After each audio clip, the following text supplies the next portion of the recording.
So, I recently re-listened to an audiobook of Breakfast of Champions by Kurt Vonnegut. I'm not quite sure how to review it. I don't want to turn you guys off here, but it's a postmodernist novel. And the only way I know that Breakfast of Champions is postmodernist is because I've been told that it's postmodernist. And I don't really understand postmodernism, but goddamn do I understand good literature, so I'm just going to pretend it's good literature. That's a blatant lie, by the way. I don't understand good literature, I just say I do to sound smart. How do you review a postmodernist book? Postmodernism? Pah! I'm going to go watch Cats instead. And part of me would have said that, because I don't understand postmodernism. So I'm just going to talk about Breakfast of Champions as if it's a regular book, and then the postmodernism will kind of come into it from my understanding of postmodernism, which I'll admit is limited. What I want to get across is that Breakfast of Champions by Kurt Vonnegut is just a really, really good book. When I bought it years ago, I just thought it sounded fun. As I understand it, by the way, postmodernism is kind of like looking at what it means to be something. Because Breakfast of Champions is written in such a way that it plays around with the concepts of what is a book. What expectations do we as a reader have of a book? But not like in a pretentious way. It's really, really, really good. Oh, I should totally do a... Could I do this? Could I do a review? What does it mean to be a review? No. No, I can't. That's beyond my scope. Breakfast of Champions is ostensibly the story of Dwayne Hoover, a well-mannered man in the 1950s in America who goes through a nervous breakdown. It's written in the third-person perspective, focusing generally on Dwayne Hoover, but also flashing back to different parts of his life. It'll frequently make mention of his childhood and his wife, who's committed suicide, but also follows a day in the life of Kilgore Trout. Kilgore Trout is a science fiction novelist. He writes a lot of science fiction stories, and the only way he gets them published is in pulp magazines. People bought them for the dirtiness. Clinically speaking, it's a magazine that has articles or stories in it to make it seem like a real magazine, but people bought it because it also published pictures of women. I'll be honest, when I sat down to record this, I'd completely forgotten about all the rude bits of the book.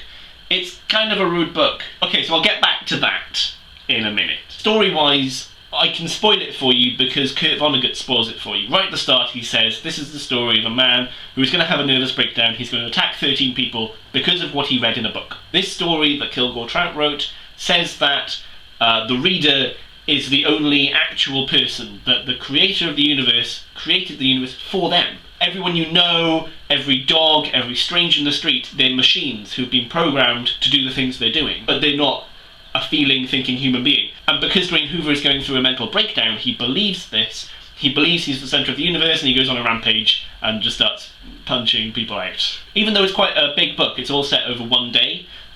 It's bulked out by lots of description, lots of like character study, lots of moments talking about Kilgore Trout's childhood and Dwayne Hoover's childhood and Dwayne Hoover's past. In the words of Kurt Vonnegut, he is fabulously well-to-do. Money-wise, he's okay, but actually he's quite a broken human being. His wife committed suicide by drinking bleach, which had like a huge psychological effect on him, but he repressed it. His son is homosexual, which now, like, everyone's okay with, but at the time, in the 1950s, it was quite shameful. He's very homophobic, as many people were in the 1950s, and he doesn't accept that his son is gay. But again, he represses those feelings, and over the course of the day, these feelings all come out and force him to have a nervous breakdown. He attacks his son and is insulting him and laughing, but it's all these feelings coming out. It's like, no, it isn't your fault that you're gay. I understand that now, but you're just a machine. You're a pain-causing machine, and that's why he attacks his son, I think. But anyway, that's kind of the plot. But I don't think you read Breakfast of Champions for the plot. You read it for the incredible writing, and the incredible story structure, and the incredible character studies. Kurt Vonnegut is a great writer. He's really original in his writing manner, not just in the way that he frames sentences and uses words, but also just the way he has constructed this book. So when I say it's a postmodern book,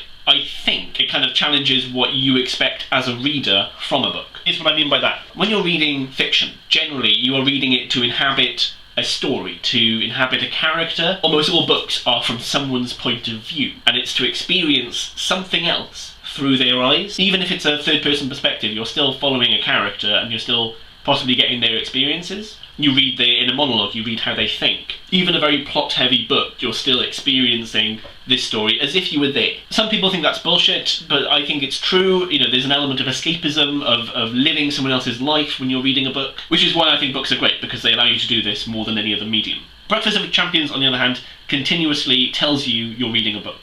Not bluntly, but it distances you from the story. Like, for example, Vonnegut describes things that you should know about. People at this time used money to trade for goods. Almost like a history book, or that you're learning about a civilization. Like a documentary about this far planet, about humans who you've never heard of. That's one of the reasons I think he describes people with their, I don't want to say it. When he describes a woman, he will give you their bust, waist and hip measurements, and when he describes a man, he will tell you he tells you the size of them. To make either you seem inhuman or for them to seem inhuman. Because that's not information you tend to get in a book, really, but it's so clinical, it makes you seem like you're reading a report, you know, you're not reading fiction. This book is so hard to review! He also describes historical events like this, he describes emotions like this. I think most obviously the postmodern comes in when he puts himself in the novel. At the end, they're in a bar, and he says, I was in the bar as well, I was sitting at a far table so no one could see me. It's really weird. He demonstrates his power as a writer by making things happen, but then also, because he set himself in the world, he's victim to his own rules. He, as the writer, is talking to one of his characters in the book, demonstrating his power, his godlike power as the writer of this book to do anything he wants. He then gets attacked by a dog. And it's really weird. He says, this dog had a really big part in the book, but I had to cut most of it out. But he's such a big character, such an important character, that I couldn't write him out completely, thus he attacks me. At which point, my mind was kind of melting. I think there's allegories there to, like, godlike powers, you know, that he can create all this stuff, but he's still victim to his own rules. But there's also a sense that the characters he's created, he's sort of set them off, he can't